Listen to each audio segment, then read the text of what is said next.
So, Sec, have you been informed na parang may symposium on China exploring their claim on Yeah, Batanes? there was a supposed, meron daw di umano pag-aaral na sinasabi nila may claim sa Batanes.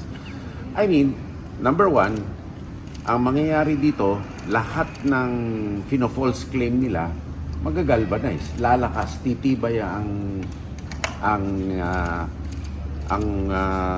united action against China's irresponsible behavior.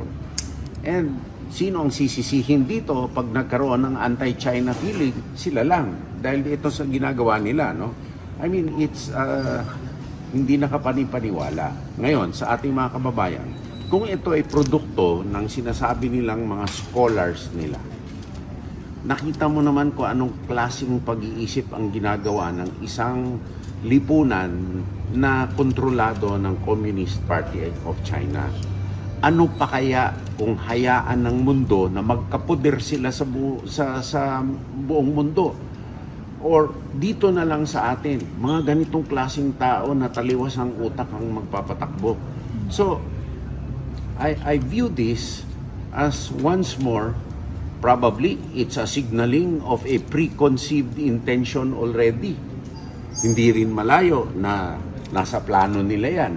And it also validates yung sinasabi natin na they have the plan to control the whole Pacific Ocean. What is this for, right?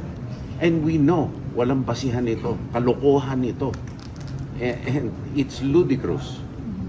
However, ang delikado dito, sa kanilang closed society, sa tao nila, naniniwala ang mga tao nila dito, kaya nila, brainwashed ang mga tao nila eh.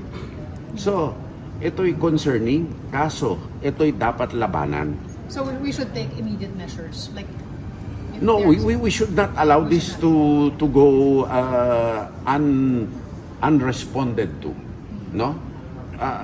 Number one, all academics in the world should douse cold water already on this theory. Kalokohan na yan eh. Papadeploy ba tayo sa Batanes? I mean, we already have substantial presence.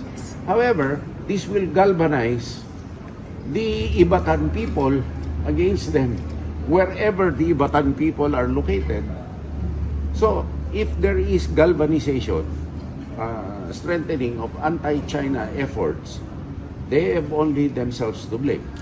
Sinabi ko nga nung isang beses tignan nila ang sarili nila sa salamin. Ito na naman ang liwanag ng ginagawa nila. Hindi na nila tayo masisisi, no? Sa feeling laban sa kanila.